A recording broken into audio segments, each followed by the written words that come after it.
Part 2 of the new kitchen install. This week we're going to talk about getting the uppers in, a little bit of electrical work, and obviously the countertops are in. Let's get into it. We have 2 upper cabinets going in this location and another one coming over here. Now, I have hung upper cabinets in a slew of different ways. The most common way that I've done it in the past, honestly, was just He-Man it. Put a couple tick marks on the wall where I want the cabinet to sit, hold it there, and then screw it in. Really, just like that. Usually off of a ladder, so it's a little precarious, so I can get the upper screw in first. It's not a good idea. The older I get, the less I am apt to do the He-Man thing. So then I adapted the whole, take a furring strip, basically a strip of anything, and then set it to the elevation that I want to put it. Right, so pretend this is a furring strip. Set it where I want it, shoot it on with a couple of finish nails, and then set my cabinet on that, put it against the wall, screw it in. But now, I prefer the easiest way possible. And so, what you need to do, if you're at this stage here with the empty carcass and no countertop on, you need to know the thickness of your countertop and how far off of the top of the countertop you want the bottom of the cabinet. The basic rule is 18 inches. And that's pretty much where I hang all my cabinets unless a customer specifies otherwise. And so that's what we're doing. We're hanging 18 inches. And my countertop is, which I just learned was 3 centimeters. And I built a little box. Set the box right where I want it. Now I'll just grab the cabinet, we'll set it up there. So simple.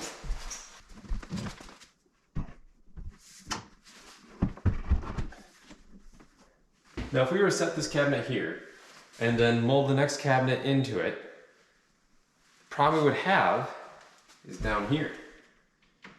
We had set this cabinet off of the wall, looks like a 3/4 inch filler strip. So we need to have another 3/4 inch filler strip here to set it over. That way the cabinets are even top and bottom.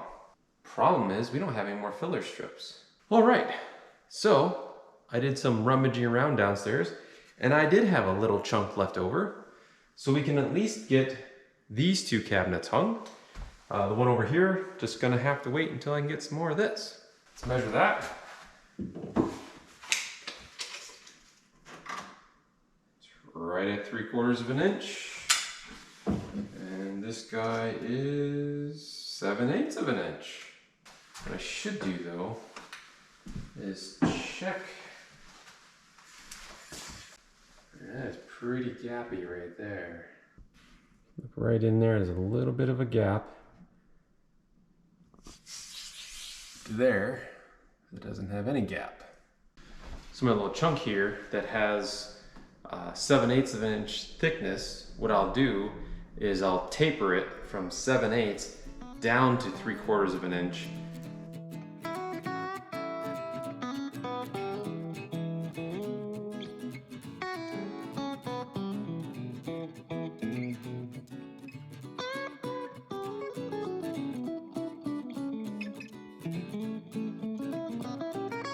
One little nuance about using a box instead of whatever else is that once you mount your cabinet to your wall, getting the box out tends to be a little difficult. So what I'm doing on this one is putting a couple really thin shims in there. We'll set the cabinet on that. So if the cabinet's off by a 1/16, not a big deal. It's fine. So I set the shims there, I'll grab the cabinet, set that there, and this one's the same as the other one, put a little filler strip on the side, and then install. So just take your stud finder, move her along, try to find the center of your stud, put a little mark, So I like to pre-drill my cabinets because these units are made of just rather inexpensive plywood. And these are the middle of the road cabinets. So the even cheaper cabinets are gonna be like a press board, and you really, really need to pre-drill those. This wall's acting pretty nice and flat.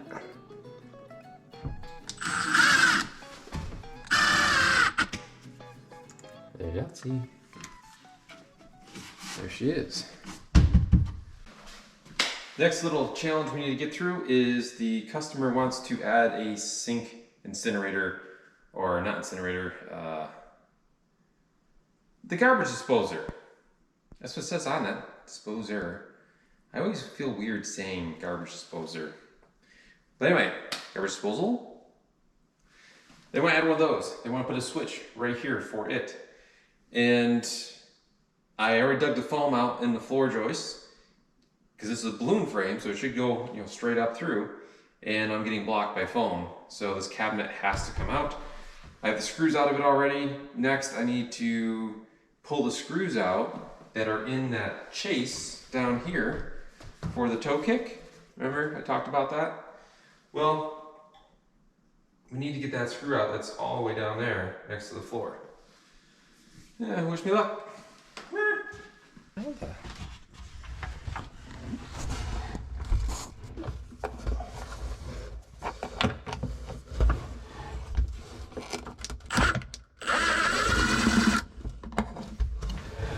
Got it.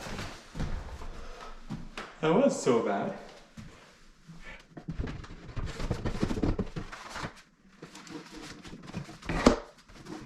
Right down in there is the cavity that I created for the wire. I'm gonna get that wire to come up through here. Maybe what I'll try to do is cut the hole up here and fish the wire down. So there's gonna be some blocking in here for the cabinet. So we'll see. Let's see how this goes.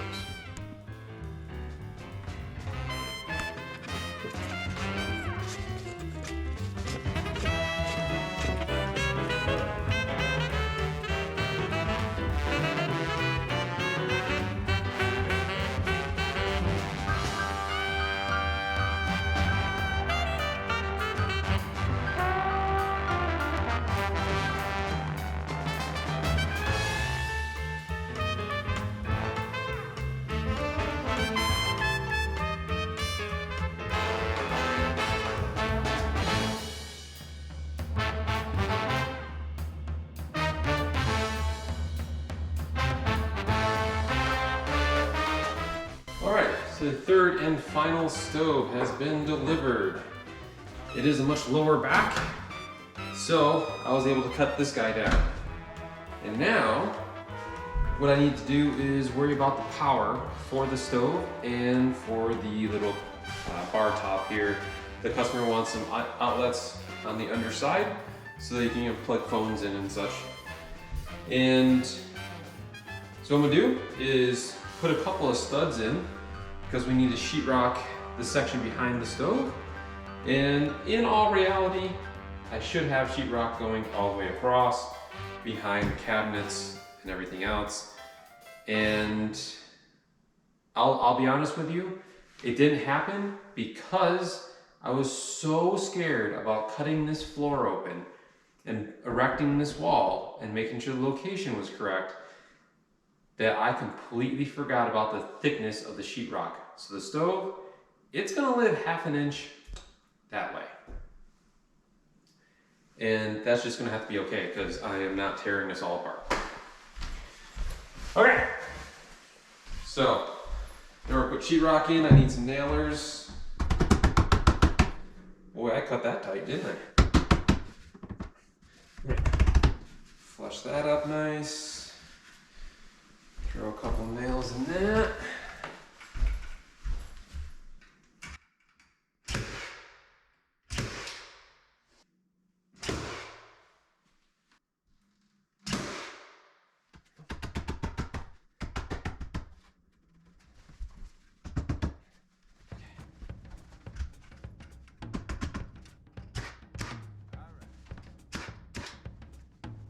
So we need a piece of sheetrock that is 30 1/4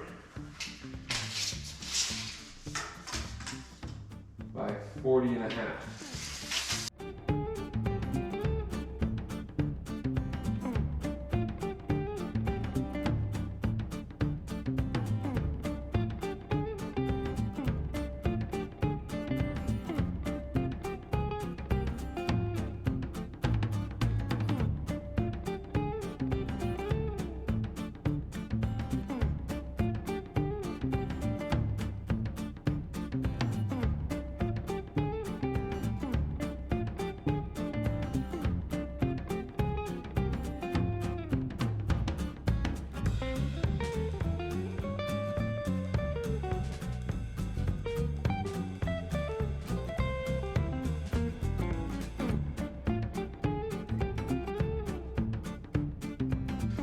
Alright, good morning. We have the final little odds and ends to do before the countertops arrive today, and that is exciting. Last night I mortised these guys into the framing for the little wall for the bar top here, and I paid attention when I was doing this one and this one, but I wasn't paying attention when I did this one. It is high on this leading edge here, or follow edge. And so I need to make a little adjustment to this, and then we can deem this finished and ready. Let's get this adjusted, and then we can clean. We're gonna clean everything up. Get back to ground zero, and if the installers still aren't here yet, then we're gonna start installing the cabinet above the fridge.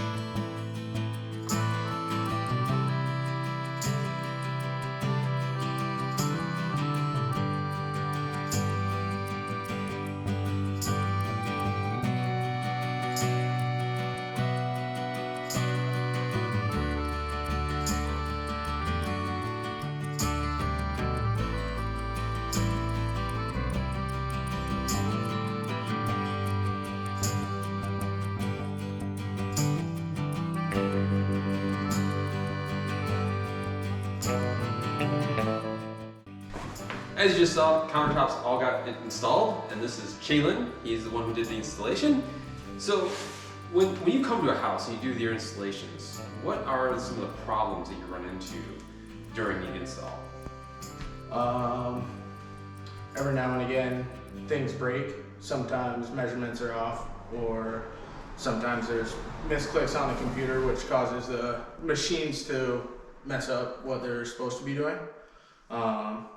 Every now and again, there'll be chips from transport, from hitting bumps along the road, stuff like that. Okay. How do you overcome like the mismeasurements? Are you field cutting or? Yep, we have the ability to field cut, polish. So if something can be trimmed, then it will be done. But obviously, if it's too small, it's too small. You can't stretch it? Right.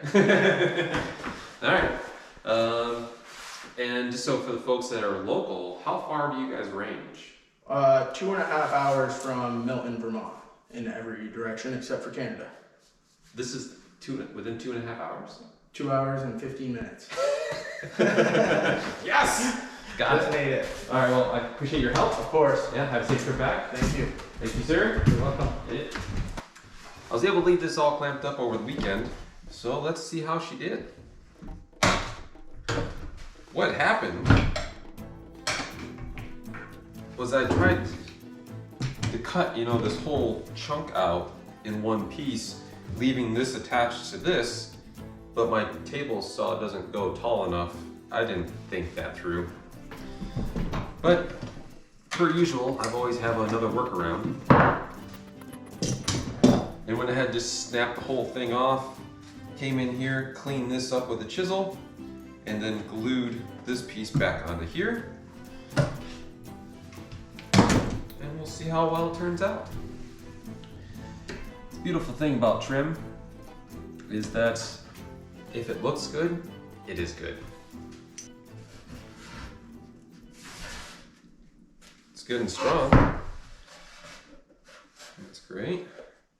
Now I think what I want to do is sand this crack line up and reburn it and see how it goes. I'm not opposed to just having a crack line either, because you know these big timbers have massive cracks running through them, and the illusion is that that's a timber, and look at all these cracks here, right? I don't think I should chase that. I think I should leave it the way it is. I think I'm going to. Yeah, let's just clean this up, poly it, and get her installed by the end of the day. Yeah, let's do that. I don't need to make more work for myself, do I? Says the guy who's making custom trim. All I'm doing there is just removing the excess sawdust from after the burning process, gave it a quick sanding. So we'll let that dry for a moment. And after it dries, I'll set some poly on it. So now we have 3 pieces that are ready to be installed. Let's go install those. The bar top is sitting on top of a box that we created that's on top of this cabinet, right? And the thickness of the walls of the cabinet are only so thick. And you want to be able to land that box on the cabinet so it's supporting your slab of stone. So, with that said, that only left me with this little, like 3/8 of an inch thick ledge to put something on here. So I milled up a piece of pine so that it fits right in there. This is a full-size piece of tongue and groove that I just cut the tongue and groove off of. Pretty simple. I shot this on with a 18 gauge, and then I'll shoot this on with a 23 gauge. Now we can start doing the trim work. So this is a 2x4 that was cut out of somewhere in this house. So it's original to the house, which is one of the reasons why I wanted to use it. And then I did my burning process and polyed it. I cut this little rabbet out here so that it goes over the face of this tongue and groove here. And it just sets right in there, like that. Nice and simple. We'll switch guns again. Back to the 18 gauge. Let's see here. Yep, I got 2-inch nails on this.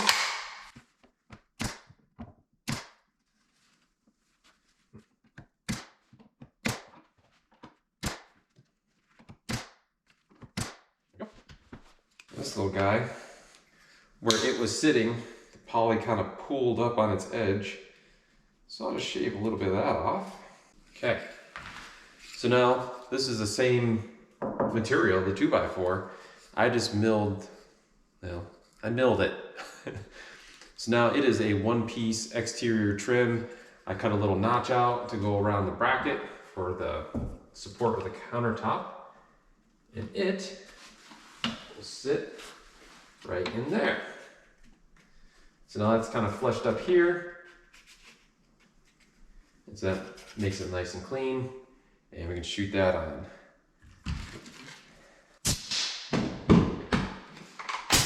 Again, I'll go back to the pinner on this one. Shoot that at a little bit of an angle. That just disappears. Nice and firm and solid. And then, just to keep the look going, I milled up a little 1/4-inch piece that'll go in that far corner over there. There it is. Now I just have to wait for the poly to dry to put in the other corner, and you'll see how this all ends up working out.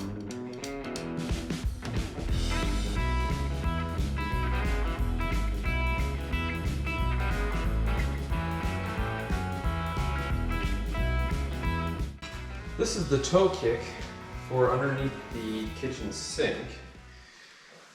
And what I'm doing here is aligning the template for the toe kick heater that we're installing here. Well, today was an interesting day.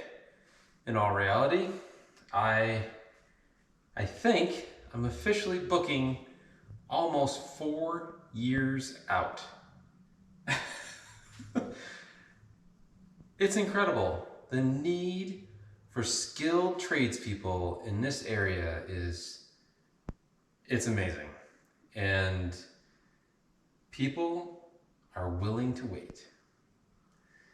So, with that said, I'll be putting out at least 4 years of content. Yeah. If I can get this YouTube thing off the ground, I have another 4 years of projects, and the one that just signed up today, it's another one of these. Honestly, it's a complete renovation, top to bottom. It's already been gutted, so we're coming into the project pretty much how I started filming this one, really. I didn't do any of the filming of the gut, and we have plenty more demo to do, and a lot of reframing, and a lot of foundation work. Yeah, it's the whole gamut. He already has the roof replaced, so we don't have to do that, which is great because I wouldn't do it anyway. I'm pretty much over doing roofs. And in 2 years' time, I'm going to be even more over doing roofs. Yeah. Well, anyway, we have the toe kicks done up to this point. We'll pick up right here tomorrow and get right back after it. And I'll go into a little more detail on how I cut them and all that. And yeah, show you that. So, I guess it's tomorrow? Well, good morning. It's now 2 days later. Yesterday I spent the day hanging a ceiling fan for a customer and knocked that out, and now we're back. I was just thinking that I don't think I want to continue the toe kick quite yet. That piece of trim that goes around the corner over here, I should be ready to hang that. So let's hang that first, and then we can wrap around this corner with some toe kick, and it'll look a lot cleaner. Okay, let's do that. There.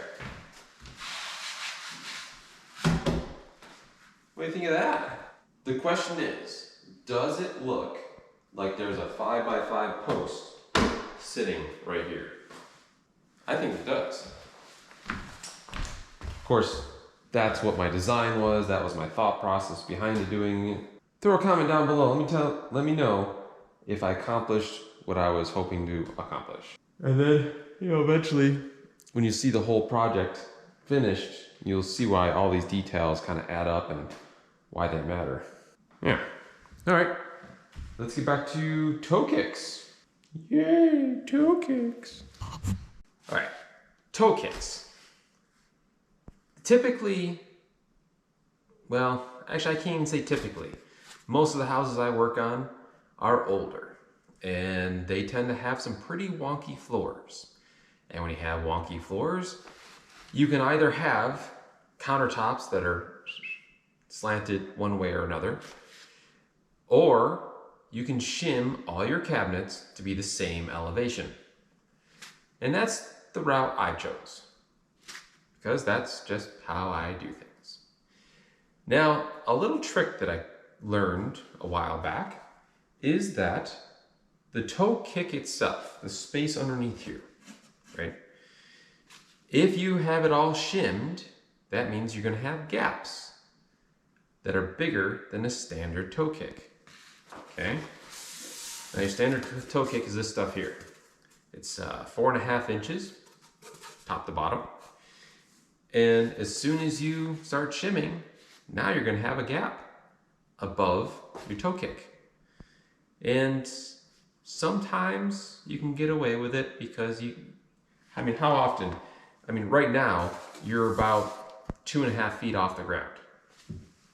You can't see the top section here of the toe kick. So, does it really matter? It's questionable. Now, this particular floor, it is significant. Let me show you. Take our standard toe kick, and we'll set it over there. Set it over here, and dunk. I have shimmed, well, actually I didn't have to shim this. I custom made the toe kick for these cabinets to meet the floor. So you can see just how drastic the difference is. Well, what do? You can do what I've done. And that is purchase an ADA compliant toe kick, and that gives you all the wiggle room you need. If you have the gap so far that you are beyond 9 inches, you might want to rethink what's going on underneath these cabinets. I've already got to cut the length. I'll go cut the taper on it, and then we'll get her nestled in there.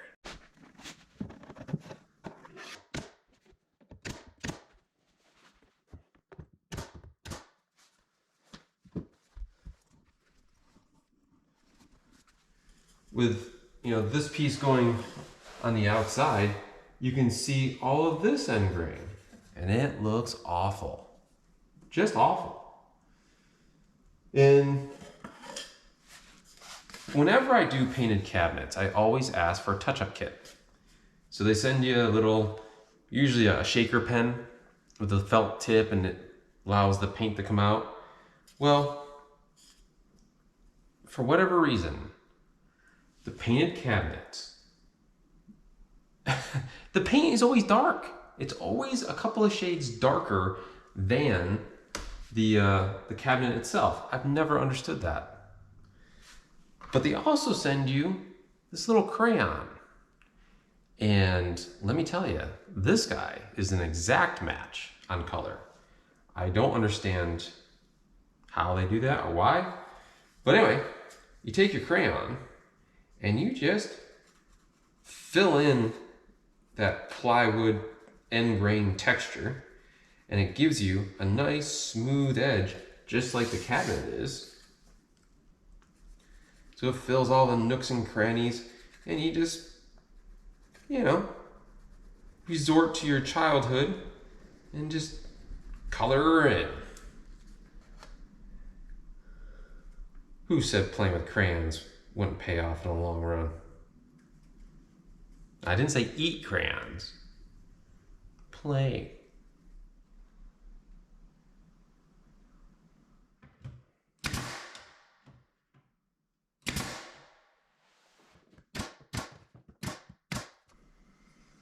One more thing done.